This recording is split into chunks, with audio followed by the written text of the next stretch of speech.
동익교회 성도 여러분 한 분 한 분에게 하나님의 축복이 가득하기를 바랍니다. 그동안 우리가 직면한 그 혼돈과 불확실성 때문에 굉장한 두려움과 긴장 가운데 있었는데, 우리 전준의 남선교회 회원들과 특별히 우리 동인교회 그리고 깨어있는 우리 한국교회 성도님들의 간절한 기도를 들으셔서 마침내 우리에게 역사의 새벽을 맞이하게 했습니다. 얼마나 감사한지 모릅니다. 그러나 내란과 내란을 극복하는 과정에서 우리 한국의 교회는 신뢰를 몽땅 잃어버렸고 전도와 선교의 문이 굳게 닫혀버렸습니다. 우리 전준의 남성교회를 통해서 교회마다 회개와 갱신이 일어나서 우리 한국교회가 다시 희망을 주는 교회가 되기를 소망합니다. 복음이 우리나라에 들어올 때 우리나라와 다른 나라에는 뚜렷한 차이가 있었는데, 다른 나라는 그 강대국이 그 나라를 지배하고 군함이 먼저 들어온 다음에 복음이 들어왔는데, 우리나라는 선교사가 들어오기 전에 성경이 먼저 들어왔어요. 1882년 저 만주 선양에서 스코틀랜드 선교사들에 의해서 성경이 한국말로 번역이 되었고, 그 만주에서 장사하는 사람들이 예수를 믿고 세례를 받았습니다. 그래서 선교사가 우리나라에 들어올 때는 그때 번역된 성경을 가지고 우리 한국에 들어오게 되었습니다. 또 하나의 다른 점은 우리나라는 국왕이 선교사를 초청해서 선교사가 우리에게 들어오게 되었다고 하는 것입니다. 1882년 조선과 미국이 수호조약을 맺어서 미국이 우리 한국에 공사를 파견했는데, 우리도 답방 형식으로 미국에 공사를 파견해야 되지 않겠느냐 해서 민영익 20대 초반이었는데 민영익을 수반으로 해서 이제 사절단이 미국에 갔어요. 미국에 갔다가 오고 깜짝 놀랐어요. 야, 우리는 우물한 개구리였다. 그래서 고종 황제에게 개방을 해야 됩니다. 세계가 변했습니다. 이렇게 아련을 했어요.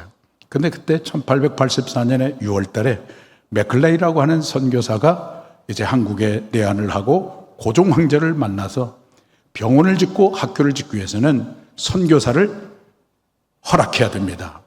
그래서 고종이 선교사를 허락하기로 결심을 했는데, 그 해에 알렌이라고 하는 의사 선교사님이 먼저 들어오고, 그 이듬해 4월 달에 제물포항을 통해서 언더우드와 아펜젤러 선교사가 내한함으로 이제 선교가 시작됐는데, 올해가 그 선교사님이 내한한 140주년이 되는 해입니다. 그 당시 우리 한국의 기독교는 세상에 강력한 희망이었습니다. 그것은 수직적 계급의 양반 문화에 갇혀 있었던 한국 백성들에게 누구나 하나님 앞에서 평등하다, 고귀한 평등한 하나님의 백성임을 가르쳤고 그렇게 실천했기 때문입니다. 그동안 우리 민족은 삼국시대부터 내려왔던 불교 1500년 또 유교 500년의 커다란 문화적 장벽에 갇혀 있어서 막 들어온 기독교의 복음은 핍박도 받았지만, 그러나 백성들에게는 엄청난 도전이었고 커다란 희망이었어요. 양반과 상민이라고 하는 계급을 타파했어요. 그래서 우리가 잘 아는 것처럼 최초의 의사는 백봉춘이라고 하는 그 백정의 아들이 이름이 백서양이에요.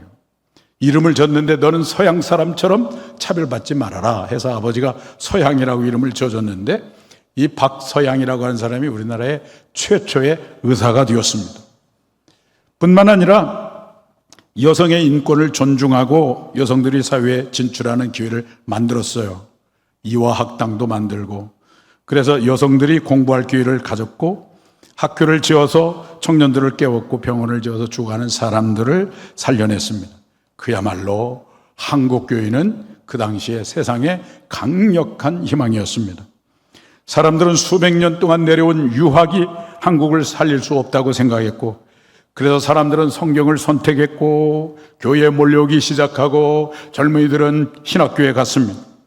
유학이 줄 수 없는 답을 성경이 줄 수 있다고 믿었습니다. 그런데 지금 마음이 참 아프지만 목사의 설교를 듣는 것이 넷플릭스로 영화를 보는 것보다 못하다고 느끼고 있습니다. 젊은이들이 교회를 떠나가고 있습니다. 교회가 대한민국을 살릴 거다 이렇게 생각하는 사람이 많지 않습니다. 내란과 그 내란을 극복하는 과정에서 참 한 가지 이상하고 받아들이기 힘든 상황이 드러났는데, 광화문에서 집회를 주도하는 아스팔트 구구 기독교는 말할 것도 없지만, 서울에 여러분들 이야기하면 금방 알 수 있는 서울의 온 무슨 교회라든가 사 무슨 교회라든가 여 무슨 교회라든가 금 무슨 교회라든가 부산의 새 무슨 교회라든가 이런 대다수의 대형 교회들이 내란을 정당화하고 탄핵을 반대하고 윤 어게인을 외치고 있어요. 그리고 계엄을 계몽령이라고 설교를 했어요. 무엇보다도 내란을 일으킨 주역들을 보면은 이 기독교가 치열하게 영적으로 싸워야 할 대상으로 건전법사를 비롯한 무속 신천지와 통일교 등과 같은 이단들의 전폭적 지지를 받는 사람들인데, 왜 기독교, 그것도 대형 교회들이 그런 내란범들을 옹호하고 지지하고 있는가? 왜 탄핵을 앞장서고 있는가? 왜 윤 어게인을 외치는가? 정말 이해할 수가 없지 않습니까? 왜 이런 일이 벌어지고 있을까요? 무속이나 이단이나 내란범을 옹호하는 기독교가 정치 지형이 같은 부족이기 때문입니다. 그동안 한국의 주류 기독교를 선도한 사람들은 사실은 저 북한, 특별히 서북 지역, 평안도 서북 지역에서 지주로 있던 이 기독교인들이었는데, 이제 소련이 통치하면서 토지개혁을 하고 막 그런다고 그러니까 이분들이 급거 남하했는데, 이들이 친일 그러한 그 세력들이 많았어요. 그런데 남한은 친일 청사를 하지 않았기 때문에 이승만 정권이 그 친일 부역했던 사람들을 이제 모든 관리로 쓰면서 반공이라고 하는 것으로 둔갑을 했어요. 그리고 이제 박정희, 전두환 이런 시절을 지나가면서 이 사람들이 우리 한국의 정치와 경제의 이제 커다란 이제 핵심 리더가 된 것입니다.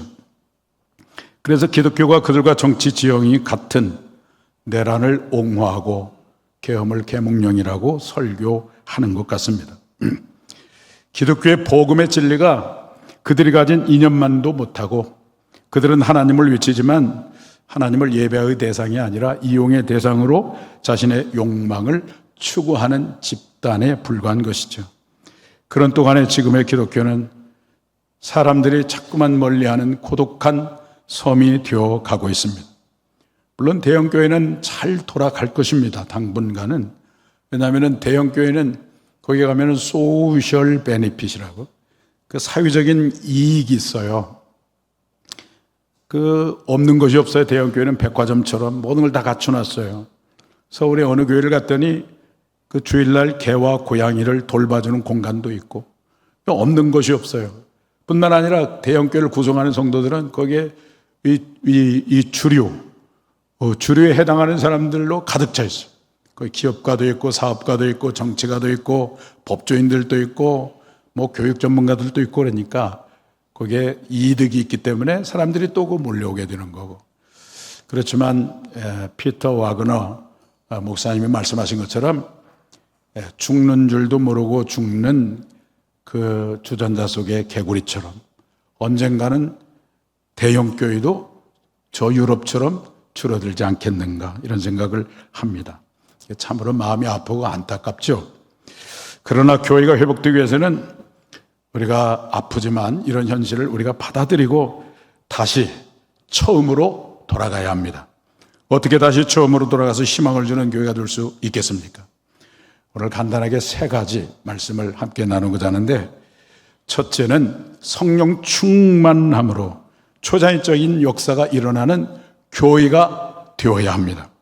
오늘 읽어드린 말씀 가운데 43절 말씀을 보시면 한번 읽어볼까요? 43절 시작. 사람마다 두려워하는데 사도들로 말미암아 기사와 표적이 많이 나타나니. 그랬어요. 사도들 통해서 기사와 표적이 일어났다고 하는 것은 강력한 성령님의 임재와 역사가 일어났음을 의미합니다. 사람이 할 수 없는 일들이 교회 안에서 일어났어요. 병든 자가 고침받고 귀신이 떠나가고 깨어진 관계가 회복되어지는 일들이 나타났습니다. 오순절 마가의 다락방에 임한 성령님의 임재와 역사를 통해서 사람들이 할 수 없는 표적과 기사가 일어나게 된 것입니다. 교회가 세상을 선도하고 그들에게 희망을 주기 위해서는 세상에서 도저히 벌어질 수 없는 일들, 세상이 도저히 흉내낼 수 없는 일들이 이 교회 안에서는 벌어져야 하는 것입니다. 과학이 할 수 없는 일들이 교회에서는 나타나야 하는 것입니다. 서구 기독교가 문을 닫은 이유는 과학이 발달하면서 신다윈주의, 과학 무신론주의가 서구 유럽을 온통 지배한 까닭입니다. 무슨 신이 있느냐? 무슨 하나님이 있느냐? 무슨 초월적인 세계가 있고 무슨 영원한 하나님 나라가 있고 최후의 심판이 있느냐? 그것은 다 미신에 불과한 것이다. 이렇게 주장하며 사람들이 탈교의 현상을 보일 때 교회는 속수무책이었습니다. 하나님만이 하실 수 있는 초자연적인 세계가 다 멈추어 버렸기 때문입니다. 그런데 초기 교회는 성령 충만함으로 초자연적인 역사가 일어났습니다. 기사와 표적이 일어나고 병고침의 역사가 일어나고 귀신들이 떠나가는 역사가 일어났습니다. 성령 충만함으로 나타난 초자연적인 역사는 이 세상 그 어느 곳에서 나타날 수 없는 일입니다. 만민중앙교회처럼 저 도박의 도시 라스베가스처럼 사람을 이렇게 속이는 미혹하는 그런 가짜 이적이 아니라 성령님께서 할 수 있는 현상입니다. 우리나라 초기 교회는 너무너무 가난했죠. 병든 사람들이 많았죠. 그래서 무엇을 했습니까? 간절히 기도했어요. 근데 기도하면 성령님이 역사하셨어요. 마치 배가 고프면 밥을 먹는 것처럼 병든 사람이 있으면 온 성도가 막 기도했는데 그 기도를 들으시고 또 하나님이 역사하셔서 또 치유가 일어나고 이런 일들이 벌어졌습니다.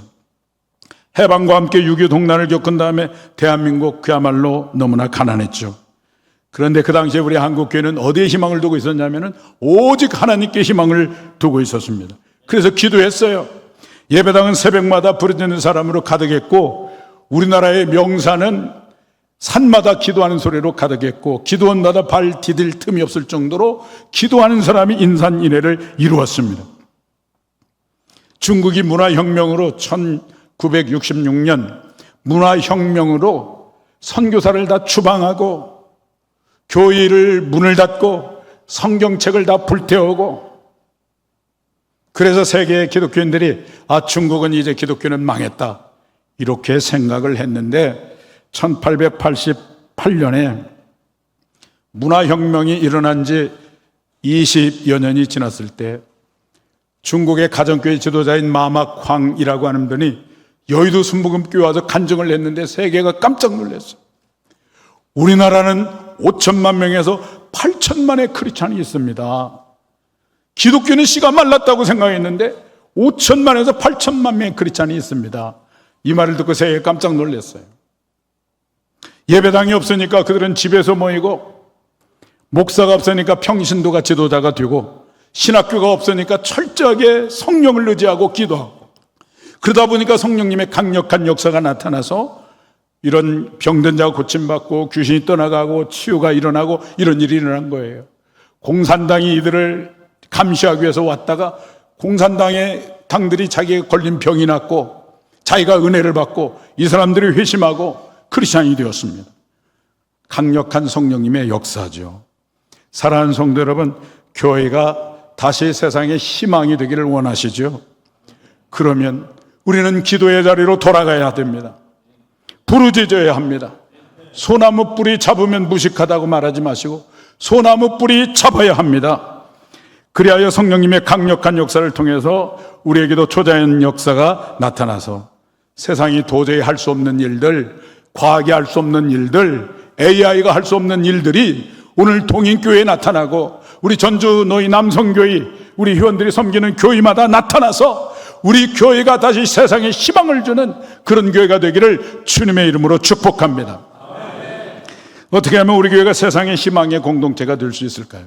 첫째는 성령 충만함으로 초자연적인 역사가 일어나는 교회가 되는 것입니다. 둘째는 물질의 나눔의 역사가 일어나는 교회가 되는 것입니다. 오늘 성경을 펴서 44절과 45절 말씀 우리 다 같이 읽겠습니다. 시작. 믿는 사람이 다 함께 있어 모든 물건을 서로 통용하고 또 재산과 소유를 팔아 각 사람의 필요를 따라 나눠주며. 그래서 초대교회가 세상에 강력한 희망이 될 수 있었던 것은 그 당시 교회를 구성하고 있는 사람들이 대부분 가난한 사람들, 소장농이었는데, 그런데 이들이 회심하고 공동체 일원이 되었을 때 이상한 현상이 벌어졌는데 가난한 사람이 없었다는 거예요. 사도행전 4장 34절에서 35절을 보시면은 그 중에 가난한 사람이 없으니 이는 밭과 집 있는 자는 팔아 그 판 것의 값을 가져다가 사도들의 발 앞에 두매 그들이 각 사람의 필요를 따라 나누어 줌이라 그랬어요. 예수 그리스도가 내 인생의 주인인 것을 인격적으로 실제로 고백하고 그 고백대로 살았기 때문에 그때부터 이 사람들은 무엇을 나누기 시작했냐면 물질을 나누기 시작했어요. 그 대표적인 사람이 누굽니까? 바나바죠. 사도행전 4장에 요셉이라고 이름이 소개되고 있는데 이 사람이 언제 어떻게 회심했는지는 모르겠지만 아마 헬라파 유대인으로서 저 헬라 지역에 흩어진 유대인이었는데 구브로에 살던 유대인이었는데 명절을 당해서 예루살렘으로 이렇게 상경을 했는데 상경에서 보니까 성령 충만한 사도 베드로가 설교를 하는 거예요. 너희가 십자가에 못 박아 죽인 예수를 하나님이 살리셔서 주와 그리스도가 되겠다. 형제야 우리가 어찌할꼬? 너희가 회개하여 각각 예수 그리스도의 이름으로 죄사함을 받으라. 그리하면 성령을 선물로 주리라. 그때 성령을 받았어요. 예수 믿고 성령을 받은 사람이 3,000명, 나중에는 5,000명, 나중에는 헤아릴 수 없는 사람이 예수를 믿었는데 그 회심한 사람 가운데 아마 이 바나바도 있었던 것 같아요. 근데 바나바가 예수를 믿고 보니까 나의 주인은 예수님이시지. 그렇다면 내가 가진 모든 소유도 내 것이 아니라 주님의 것이지. 그걸 깨닫고 자기 집으로 돌아가서 전답을 팔아가지고 교회를 통해서 하나님 앞에 바쳤는데 그것이 공동체의 잔잔한 감동이 된 거예요. 그래서 사람들이 별명을 지어줬는데 위로의 아버지라고 하는 뜻으로 바나바라고 이름을 지어줬거든요. 초대교회는 이렇게 예수 그리스도를 주로 고백하니까 물질의 주인이 내가 아니라 하나님이다 라고 하는 것을 깨닫고 물질을 나누기 시작했어요. 그랬더니 어떤 일이 벌어졌냐면 가난한 자가 없었다 이렇게 말씀을 하고 있어요. 이사야 선지자가 예언한 대로 사자가 풀을 뜯어먹는 어린 양과 함께하는 이 희년의 공동체가 마침내 이 역사 속에 이루어지게 된 것입니다. 오늘 본문 가운데 사도행전 2장 47절을 보시면은 초대교회는 사람들에게 칭송을 받았다. 그리고 하나님께서 구원받는 자를 더해 주셨다. 이렇게 말씀을 하고 있는데 칭송을 받은 이유가 무엇일까? 이렇게 가만히 묵상을 해보니까 그 초대교회 성도들이 자기의 것을 헐어서 나눔이 있었기 때문에 칭송을 받았겠다. 그런 생각이 듭니다. 사실은 그 당시에 초대교회는 많은 오해를 받고 있었어요. 모일 때마다 성찬식을 하잖아요. 떡을 떼고 포도주를 마시고 그러니까 인육을 먹는 집단이라고 하는 오해를 받았고 남녀가 같이 모여서 삶을 나누니까 성적으로 문란한 집단이라고 하는 오해를 받았고 뿐만 아니라 황제 숭배를 거부하니까 로마 당국으로부터는 핍박을 받았고 동시에 또 유대인들에게는 또 핍박받았고 지성인 이교도들에게는 무식하다고 하는 핀잔을 받았고 이런 말할 수 없는 오해와 핍박이 있음에도 불구하고 칭송을 받은 까닭은 무엇일까? 그것은 자기의 것을 헐어서 물질을 나누었기 때문이 아닐까 이런 생각을 해보게 돼요. 제가 섬기는 우리 전주 안산교회 옆에는 정다움이 있는 밥집이라고 하는 이상한 집이 있어요.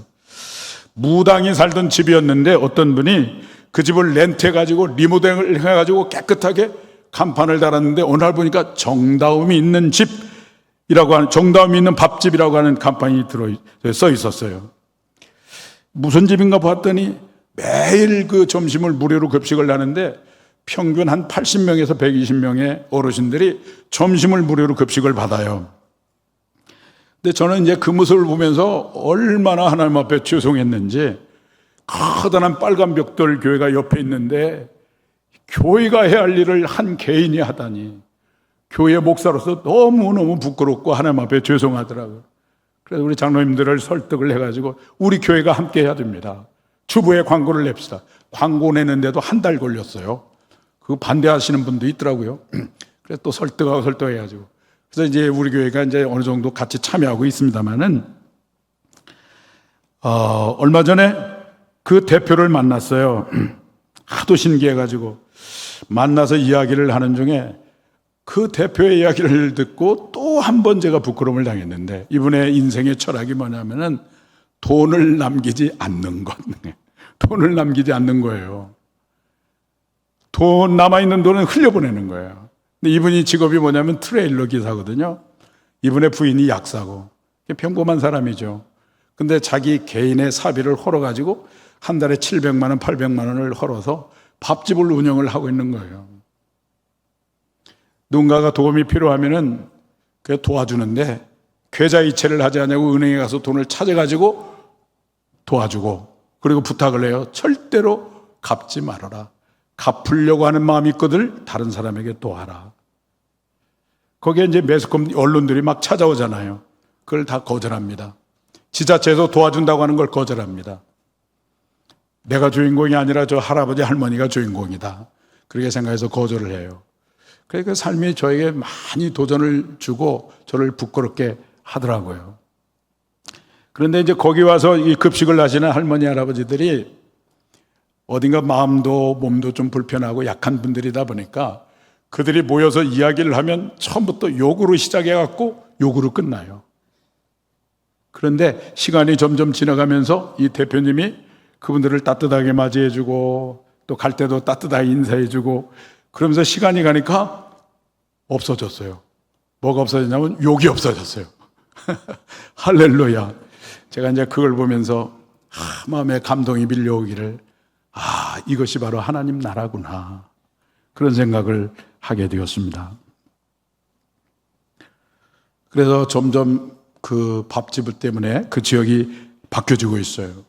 물질에 나는 물질의 주인이 하나님이라고 하는 분명한 신앙 고백이 있을 때 가능합니다.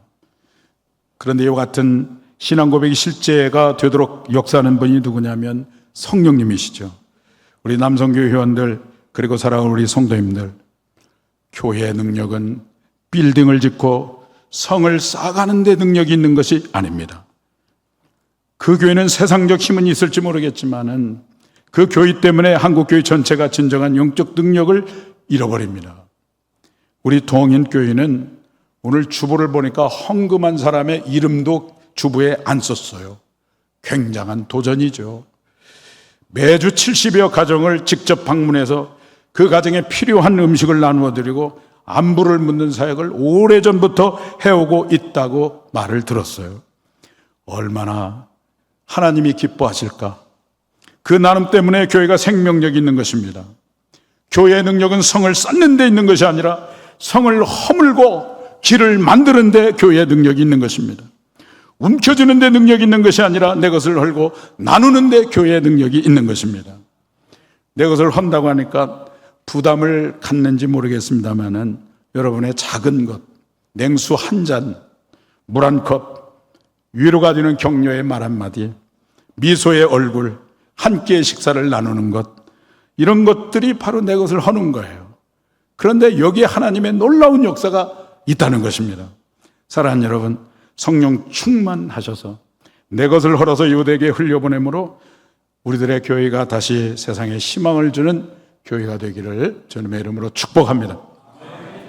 어떻게 하면 우리 교회가 세상의 희망의 공동체가 될 수 있을까요? 첫째는 뭐예요? 성령 충만함으로 초자연적인 역사가 교회 안에 일어나는 것입니다. 둘째는 물질의 나눔의 역사가 일어나는 교회가 되는 것입니다. 세 번째는 삶의 나눔의 역사가 일어나는 교회가 되는 것입니다. 오늘 본문 46절과 47절 말씀 성경을 펴서 우리 한번 읽어보겠습니다. 날마다 마음을 같이하여 성전에 모이기를 힘쓰고 집에서 떡을 떼며 기쁨과 순전한 마음으로 음식을 먹고 하나님을 찬미하며 또 온 백성의 칭송을 받으니 주께서 구원받는 사람을 날마다 더하게 하시니라. 그래서 교회가 세상에 희망을 주는 교회, 주님이 소원하는 교회가 되기 위해서는 창세 전에 삼위일체 하나님께서 소원했던 그 교회가 되는 거예요. 창세 전에 삼위일체 하나님, 성부, 성자, 성령 하나님께서는 완전한 사랑으로 완전한 연합을 이루어서 완전한 하나됨으로 존재했어요. 공동체로 존재했어요. 거기에 하나님의 영광이 나타난 것입니다. 그 하나님께서 이 역사 속에 삼위일체 하나님을 발현할 그런 꿈을 꾸고 계획을 하다가 때가 되어 성자 하나님이신 예수님을 이 땅에 보내주시고 십자가의 대속의 죽음을 통해서 우리를 구속하시고 우리를 그리스도 예수 안에 있는 새 이스라엘로 새 언약의 백성으로 우리를 삼아주셨어요. 그것이 바로 교회입니다. 그래서 하나님의 간절한 갈망은 인종과 성별과 지역과 이런 많은 차이가 있음에도 불구하고 복음 안에서 창세전에 가졌던 하나님의 하나됨을 이 땅에 이루는 것이 우리 하나님의 간절한 꿈이에요. 그래서 예수님도 십자가의 죽음을 앞두고 기도하실 때 대제사장적 기도를 요한복음 17장에서 하셨는데, 아버지여, 내가 아버지 안에 있고 아버지께서 내 안에 있어 우리가 하나가 된 것 같이 저희도 하나가 되어 세상이 나를 하나님이 보내신 자로 믿게 하옵소서. 그렇게 기도했어요. 여러분, 교회 밖의 이웃들은 예수님에 대해서 뭐라고 생각하십니까? 질문하면은 석가모니나 마호메트나 소크라테스나 그런 분 중에 하나 정도로 알고 있단 말이에요.